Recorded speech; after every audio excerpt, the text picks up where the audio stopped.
Welcome to Bitcoin Escape Plan. The topic of today's video is where is Bitcoin going to close in January? There's something very important that just happened on the chart recently that you're not going to want to ignore. We'll go over all of that in this video. I'd like to start off the videos always with the 4-hour time frame. So we just get a brief picture of what's happening in the immediate future for Bitcoin. Before I get into that, let's go check out bitcoinescapeplan.com where you can get access to all of these levels in your email before they arrive on the chart. Go click on the archive if you don't feel like subscribing, and that'll take you over to the most recent emails. This one's really good.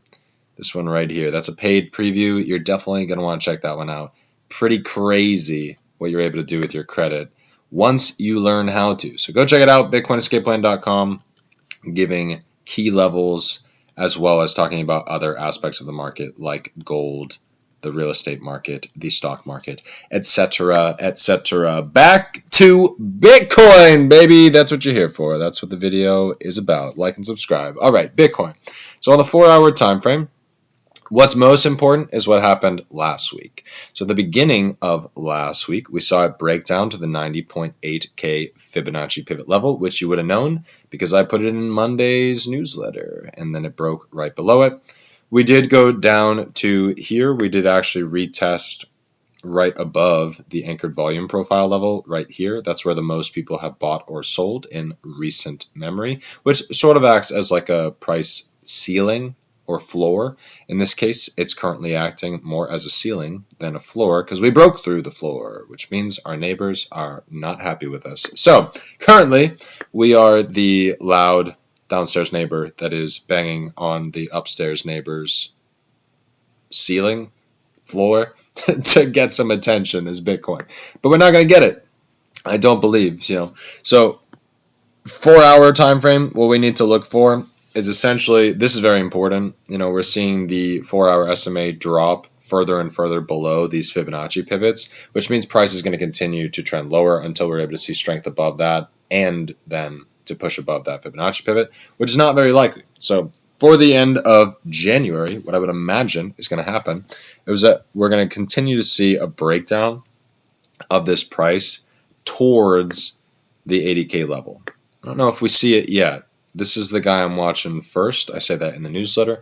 84.5K is what I would be paying closest attention to, especially because daily we're going to read as a failure of 88.6K unless we can build some momentum through the rest of today, which again, not really seeing that on the chart. We've been losing momentum since Friday. I don't even think that's last week. I think that's the week before. We've been losing on that is a week before. So we've been losing on the 4-hour SMA ever since. It's not looking good. It's looking like we want to retest these lows over here. At the very least, I think. That's going to be our best case scenario for a strong bounce there. That's not my base case. I don't think that's what's going to happen. I think we are going to continue to break lower. So let's go look at the weekly time frame to see what I mean. A little bit later in the video, we will go over the historical context for this, but let's just take a look at the present moment for now, instead of getting ahead of ourselves. So I talk about this a lot in the newsletter. I've talked about it in several videos as well, which is this weekly SMA is going to continue to drop.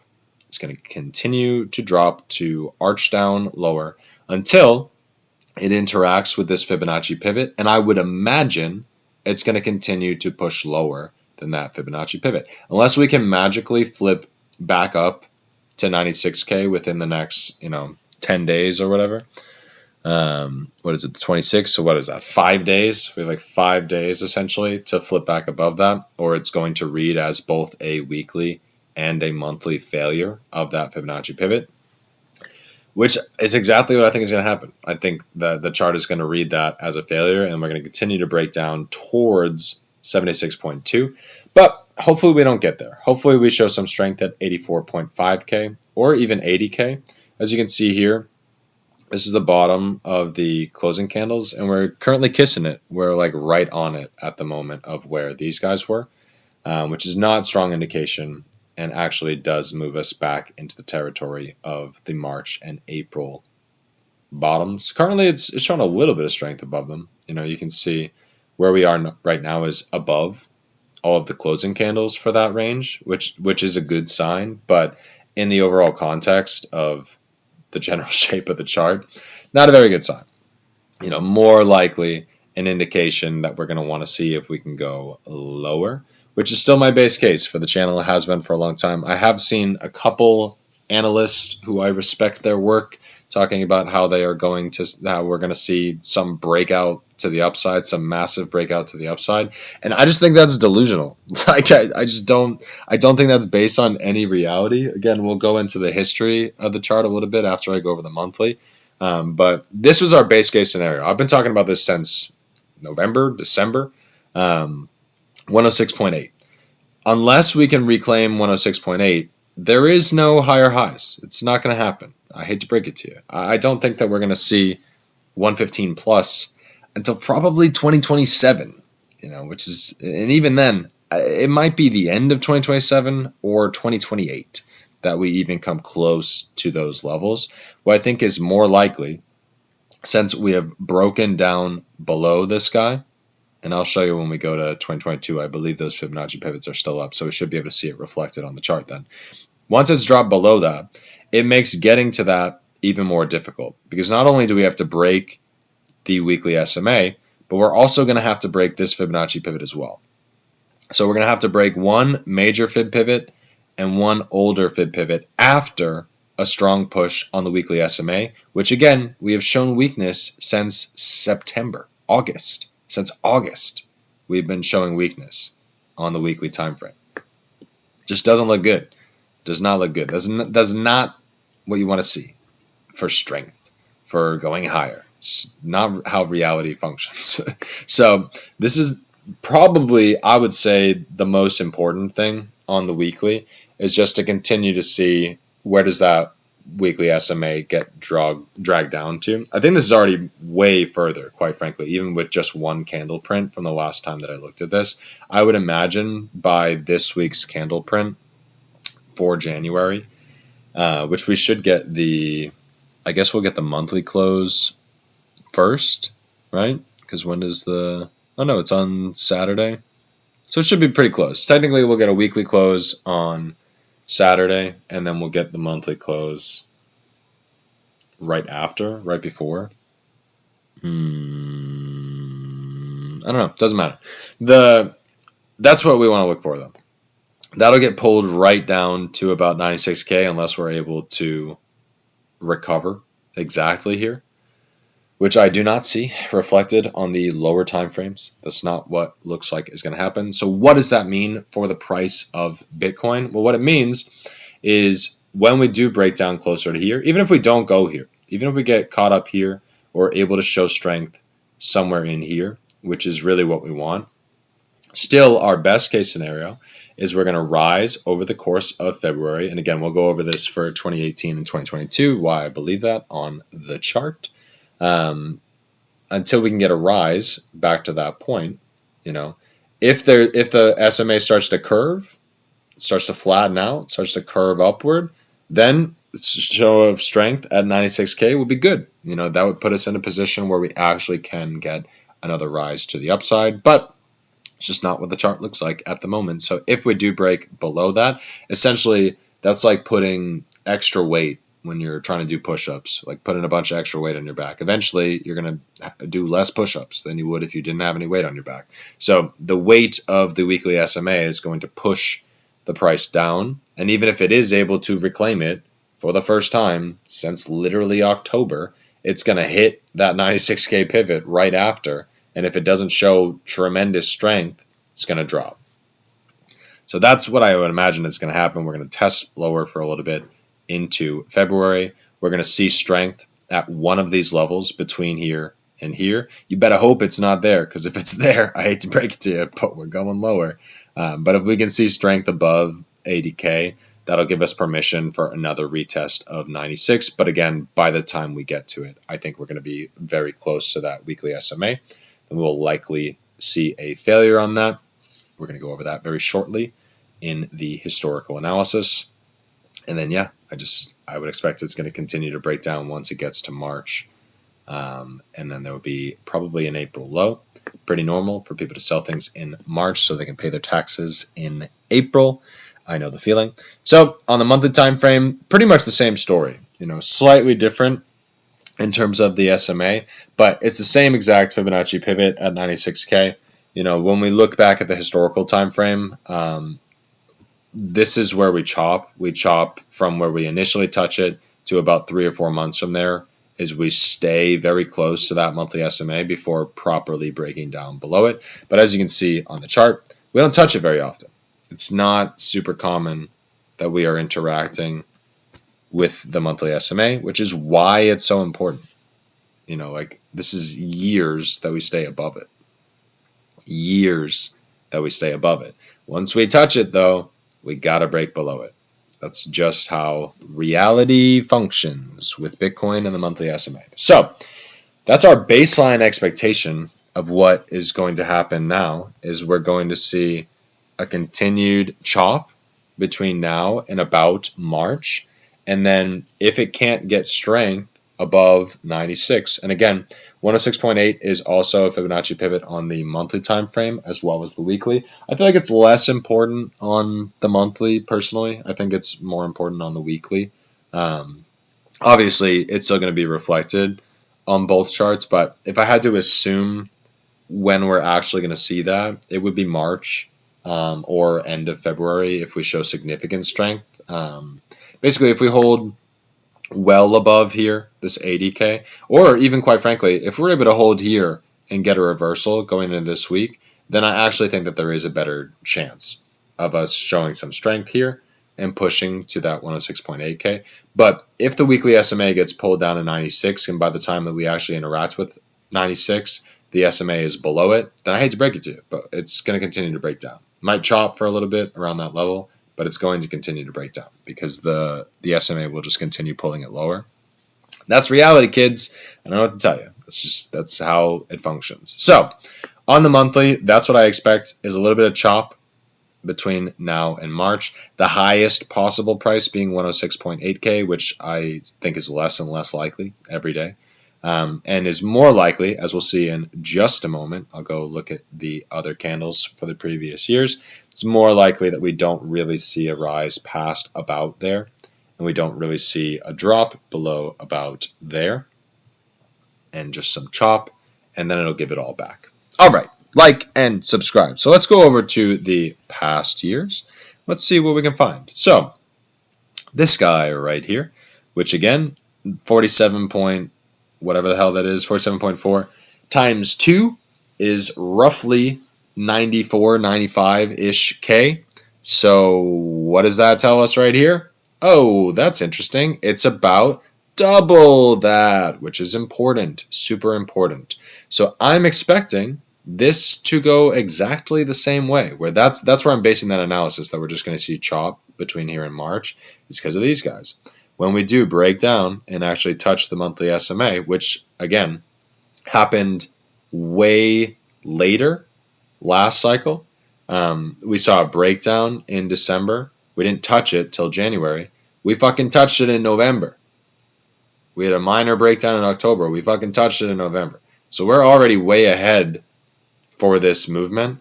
So it's possible that this breakdown happens even quicker. But I do anticipate it's going to be pretty similar to this, actually. We might have already seen the drop happen in March. Like, I could believe that we would actually see a red candle for the end of March as opposed to closing, high relative to the fib pivot. I guess it's possible. If we see a reversal this week and we actually show strength towards 96 and we're able to break above it through most of February, then I can see, similar where even if it wicks above or closes right around it at February, say it closes right there at like 94.7 or like 95K below the 96K pivot in February, I can see a push going higher into March that maybe sustains for most of the month, even with the minor wick below. And that basically would be like the last little bit of hope for everybody. I am anticipating a local stock market top around then, possibly gold too. Not really sure for gold. I keep changing my opinion on gold. I know a lot of people are anticipating 5,000 to be the peak. I don't believe that. I actually think that gold may rip until 2029 or 2030. And I'm not talking about like 60 or 80% per year. I just think it may continue to climb once stocks and real estate have really shown weakness, which we haven't seen for either of them yet. They both look great. Even though I really want the real estate market to crash, like I don't like how that chart looks. But if we're looking at the historical analysis for Bitcoin during this time period of this part of the cycle, it looks almost identical in both instances, where by the time it actually gets over to the monthly SMA, it takes a couple months before it fully breaks down. Now, in 2018, it took a lot longer. As you can see, we peaked roughly the same time and then continued to drop and drop and drop. And it took a long time. It took most of 2018 to actually get confirmation that we were going to touch the monthly SMA. Again, remember, we're already here right now in January. So what does that mean? It means that it's probably going to break down violently, the same way that it did here, because it happened fairly quickly. It's happening quicker than it did then. So I would expect, I kind of expect a mix, to be honest with you, where the lows here are actually not just explicitly November, December.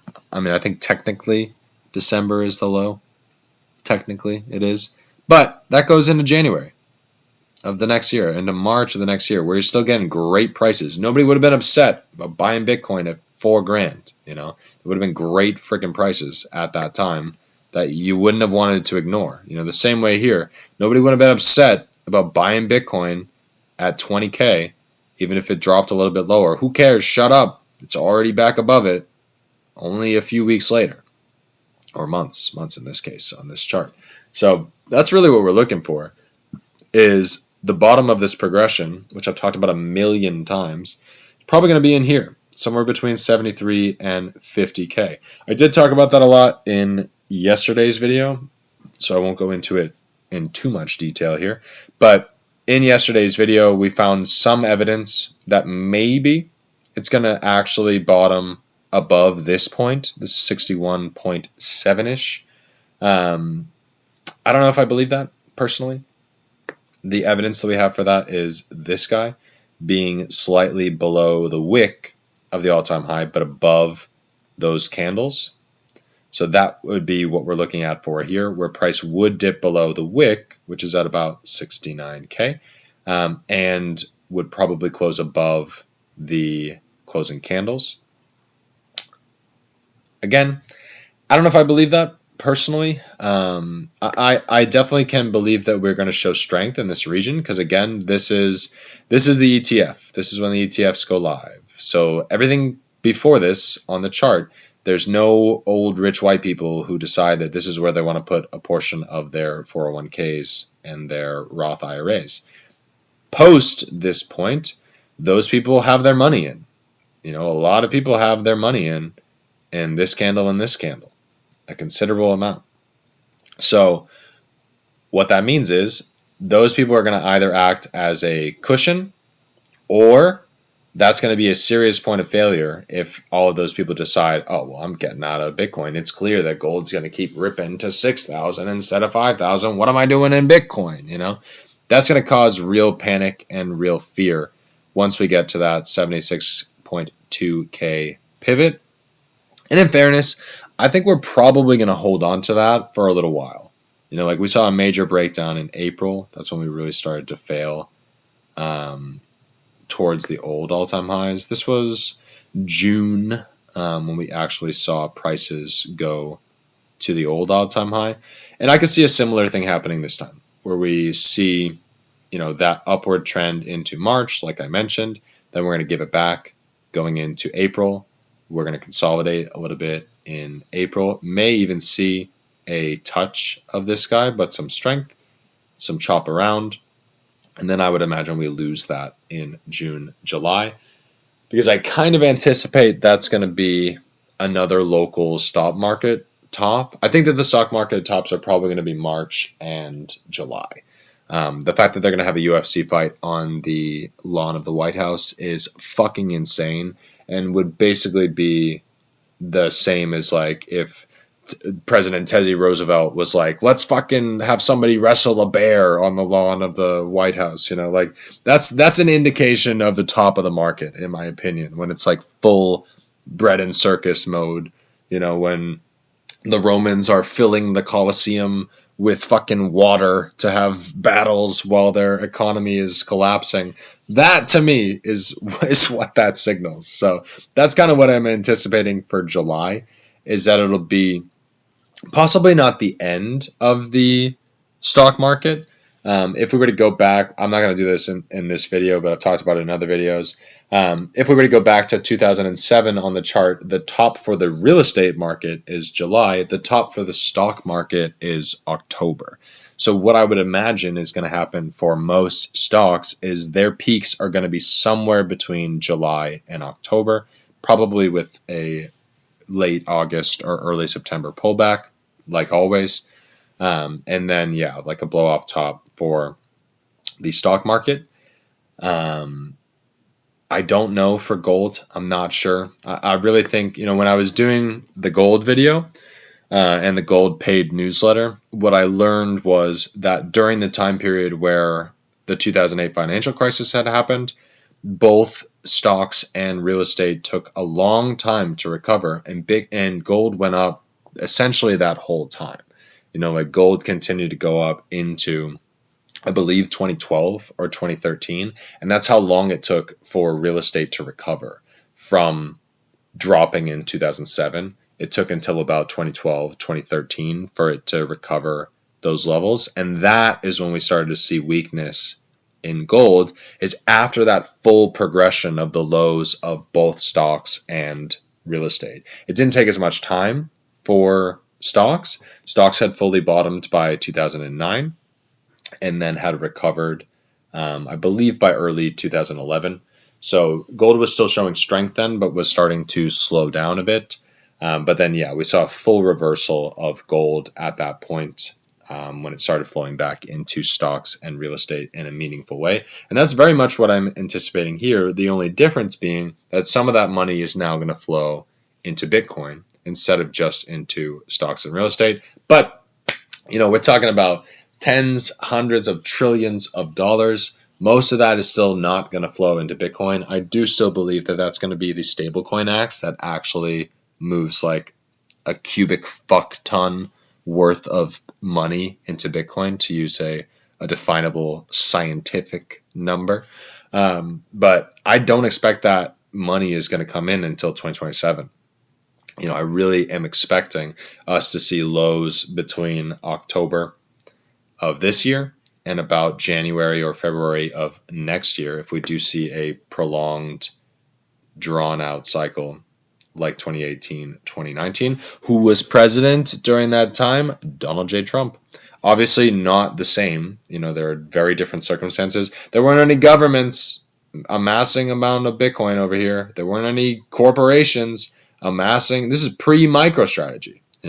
This is pre other people trying to load up as much as they can on Bitcoin. So it doesn't necessarily mean we're going to see the same progression. The main reason why I believe that, and I do talk about this a lot, is the stablecoins. If I'm JP Morgan Chase and I want my customers to spend cubic fuck tons worth of money on Bitcoin, do I want the price of Bitcoin to be up here when I launch those stablecoins and want my customers to put hundreds of billions of dollars of cash and debt into these stablecoins? Nope. Because why would they buy it? Why would they buy it if it's already at the highest prices it's ever been and everybody is anticipating and thinks it's going to do a blow off top?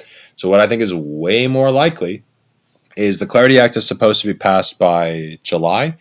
I don't know that I believe that that is going to happen. It's my understanding that it wouldn't go into full effect until January of 2027. So what I really think is going to happen is it's just going to keep being a carrot on the stick all year. They're going to keep saying how we're making progress, it's going to get signed, it's just not going to fucking happen. And even if it does happen, it's not going to lead to the liquidity that people think that it's going to lead to, which means that Bitcoin is going to say that times out where by the July meeting that it's supposed to finalize by, that we're around here. If, God forbid, the bill isn't like the greatest thing for the industry, which right now it's not, with Coinbase backing out of it because they're trying to nerf stablecoin yield and other DeFi and decentralized aspects of it, that's not a good sign. If we see closer to when the bill needs to be passed, if there's still contention and failure, that's going to be what causes us to chop and drop below that level, right around that time period, right around July. While everybody's watching the UFC fight on the White House, I would imagine stocks are going to be ripping and Bitcoin is going to be ripping in the opposite direction. Now, I could be wrong, and we could see that could be the last rally of Bitcoin at that time, but I think it's going to be the last failed rally of 96K, probably, as opposed to a rally higher. I don't see the evidence for a rally higher. I think that those people are completely delusional when they say that in videos, and you should not be subscribed to them because it's just irresponsible. Yes, they are printing more money in general. They did just, I believe, pass something where they're going to like passively print like $20 to $40 billion a month or something like that.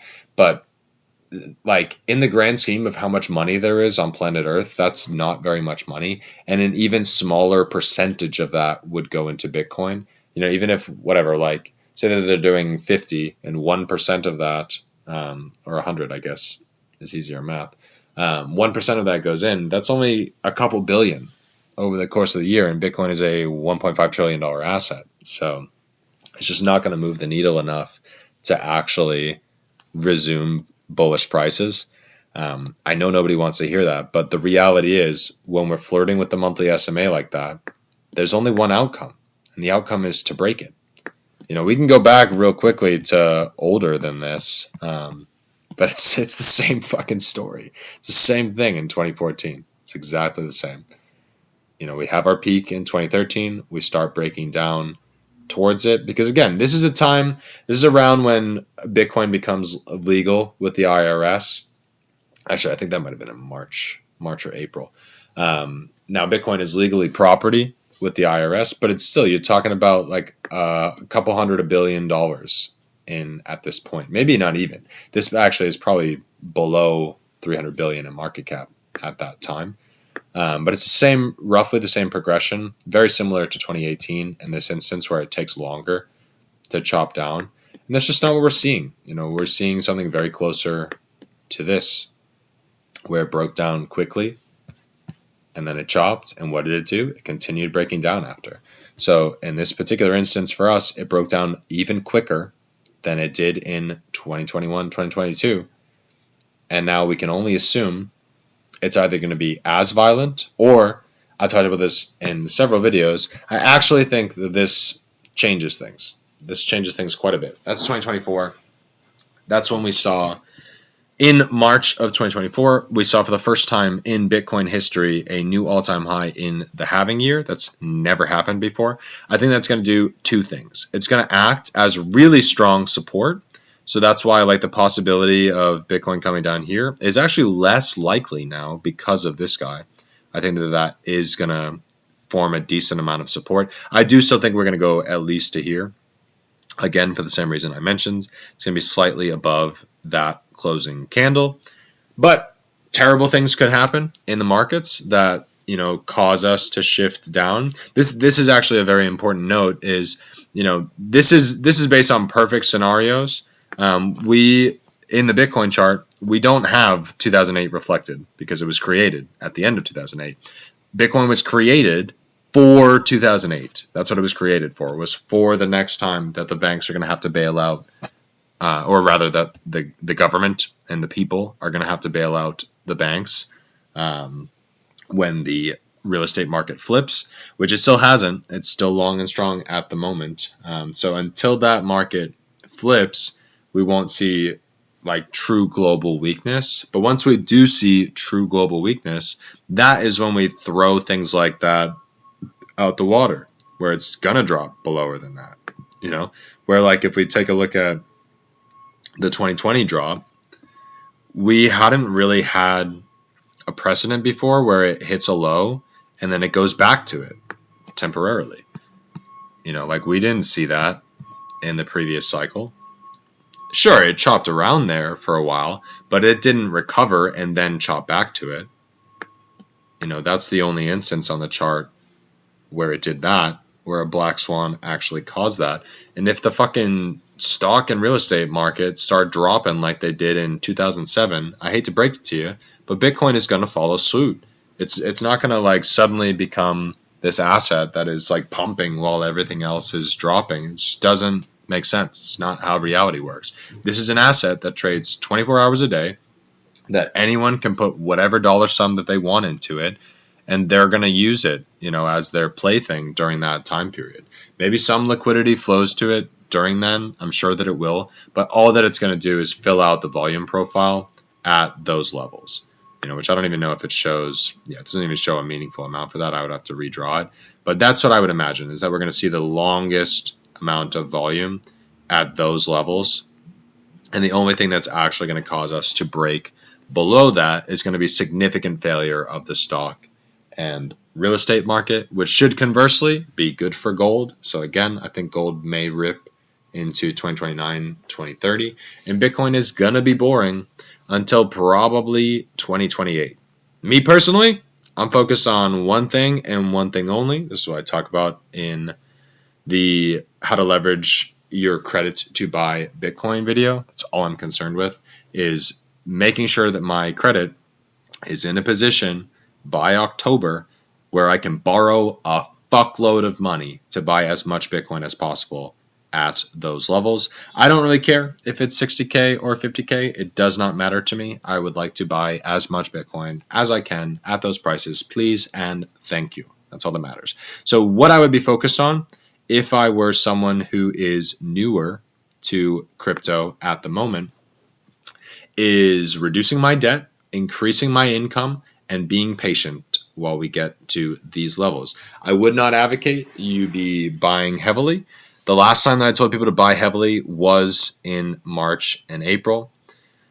I wasn't sure in August. I was of the opinion that we were going to go higher, but I did say that was very high risk at the time, that we're more likely to go lower than higher. And that is the same case for now, where I do believe we are more likely to go lower than higher, which means you should be patient instead of just throwing your money at an asset that's going to continue to go down in value. You should probably park your money in something like gold, or just pay off debt. If you have 25% interest on your credit cards, that's 25% gains that you could be making this year just by paying it off. And you're not going to get 25% gains in Bitcoin. Hate to break it to you. It's going to probably be in the opposite direction for you this year, depending on what your cost basis is. So that's what I'd be looking at, is we need to pay attention specifically to those levels between 73 and about 58, 59. That's where the candles actually close on the monthly time frame. So super important. There's going to be, the price is going to be drawn to that, like a moth to a flame. It's going to need confirmation about whether we're done there or whether we need to break a little bit lower before we can go higher. And I think that the only thing that's actually going to cause price to break down below that 50K mark is if we see significant weakness in stocks in real estate, which I don't anticipate we see. We'll probably see more evidence of real estate weakness by about July, but if by the July data, which I guess we won't get until probably like August, September, October. So I think it's 2 months late. That is actually interesting. So if that is the case, where it's lagged for how we get the housing market data. So if that's the case, that the July print for the housing market is actually the peak, we won't know until, I believe, the end of September, which means once we get that information that, this is starting to go lower, not higher, or it's touching its SMA, you want to, like, you know how the Bitcoin doesn't touch the SMA that often? You think it doesn't touch the SMA that often? You look at the real estate chart. The real estate chart, it touches it once every like 20 years. Like, it's very, very uncommon for it to do that. So when it does, that's going to cause significant pressure to the downside, even if it's just temporary. Even if it's just like 2022, that was also a downside trend. It's actually hard to find downside trends on the real estate chart. But that's basically what I would imagine is if we see a topping over the summer for the real estate market, we won't know about it until September, October, which would likely cause stocks to start to show weakness or a top around that time. And then everybody is going to be dropping just in time for Christmas. And that's my base case, is that depending on how violent the drop is for stocks and real estate, and I am anticipating a somewhat violent top for stocks, to be honest with you.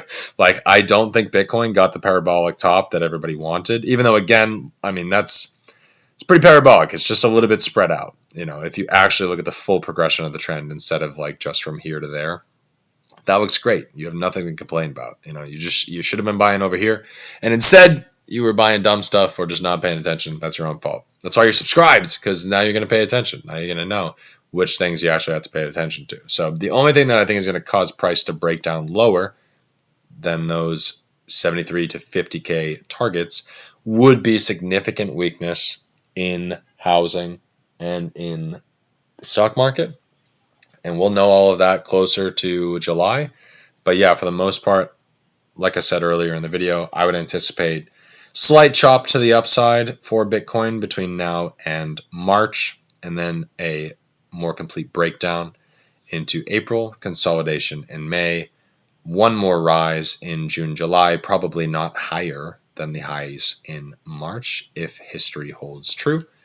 And then a completed breakdown really begins, I would assume, by July. I really think, you know, when they start that fight on the White House lawn, I just have a feeling that Bitcoin is going to be dropping. Maybe I'm completely wrong, and that's actually the pump, the final pump before it drops. But I don't know. I don't think, if there's anything you've been paying attention to in the news, it's not like good for Bitcoin or for the government doing what they said they were going to do.